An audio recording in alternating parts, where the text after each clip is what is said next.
Let's start with sort of setting the table for 2012 and the numbers game, Mark. How has the map, how has the electorate changed since 2008?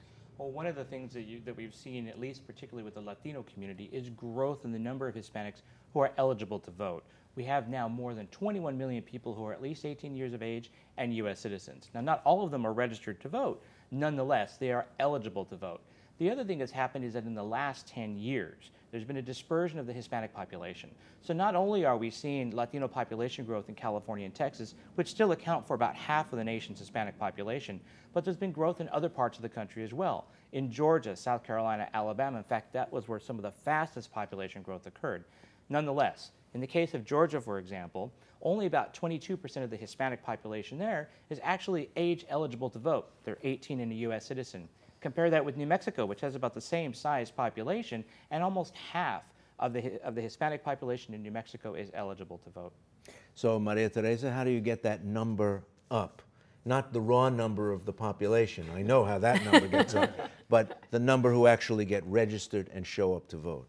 We have to start modernizing the way we actually do election systems. And that's the nitty-gritty that people don't like to do. But how do we actually start not only going and knocking on doors, but also we recognize, for example, on Facebook we have 11 million Latinos that are, most of them, half of them are not registered. How do we actually start talking to them in the areas where they are by, again, modernizing the way we do outreach? But more importantly, we have to identify what are the issues that Latinos care about most. Immigration is definitely on the top of the charts. Home loss is also on the top of the charts, and unfortunately so is jobs. So how do we have those conversations in a way that's digestible? Because as Mario was saying, the 2008 map is very different from the 2012, and those people that were voters and homeowners in 2008 sadly are not coming into 2012. Alfonso, it was a blowout for the Republicans at the presidential level last time around. How do you change that? Do you change that? Can you change that in 2012? Oh, absolutely. I think things have changed dramatically. I think Latinos are extremely disappointed at the president. He promised that he would push immigration, the discussion of immigration forward. He hasn't. He actually said he would do something the first year of administration, and he didn't meet that promise. So they are disappointed. But they're also concerned that unemployment for Latinos is stuck at around 12%. I mean, this is the president who said, let's pass a stimulus plan to create jobs so that unemployment doesn't go beyond 8%. It went up to 9% the national average of 10%, stuck now at 9%, but for Latinos it's stuck at 12%. Latinos are extremely unhappy, and they see the president talking about immigration but not doing anything. At the La Raza speech just a few days ago, he basically said that he wanted to dance, but he doesn't have a partner to dance with. They're mainly the Republicans. The problem is that if you want to dance, you have to ask your partner to dance, and that hasn't happened. He keeps giving speeches, he keeps having meetings at the White House, but he hasn't had a conversation with the Republican leadership about immigration. So right now, I think that Republicans are positioned well to get enough Latino votes, and it's very simple.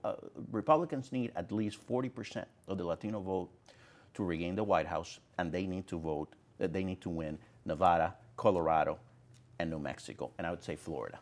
Mario, was it just as a simple question of asking Mitch McConnell to dance, and he was going to do it? The guy who said that his #1 job was making sure Barack Obama was a one-term president, and he would have gotten a deal on immigration? Well, look, I mean, I think what we've seen with President Obama is we've seen the same modus operandi over and over again.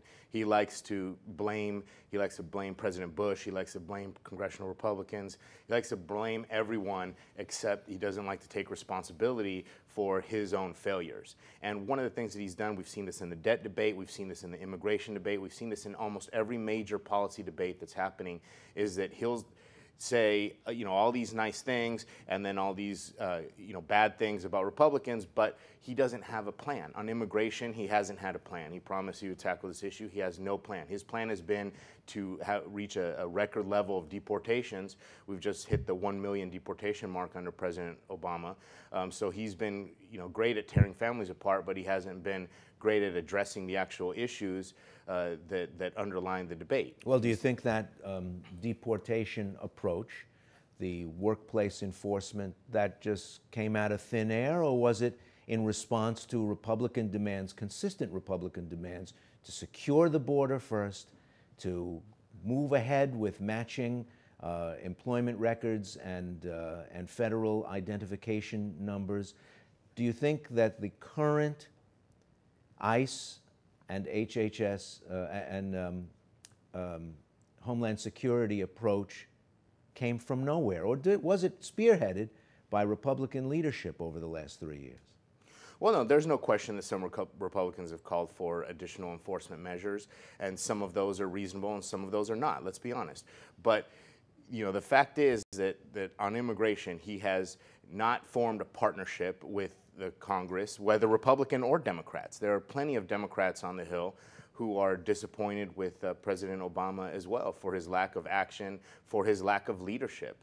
He likes, blame is something that he does very well, but leadership is not. Because if I'm in one of those 4.5 million Americans in a mixed status family, and I'm looking at my two choices, granted, it's not a great looking set of choices, but who's going to send me home, or who's going to send my father home?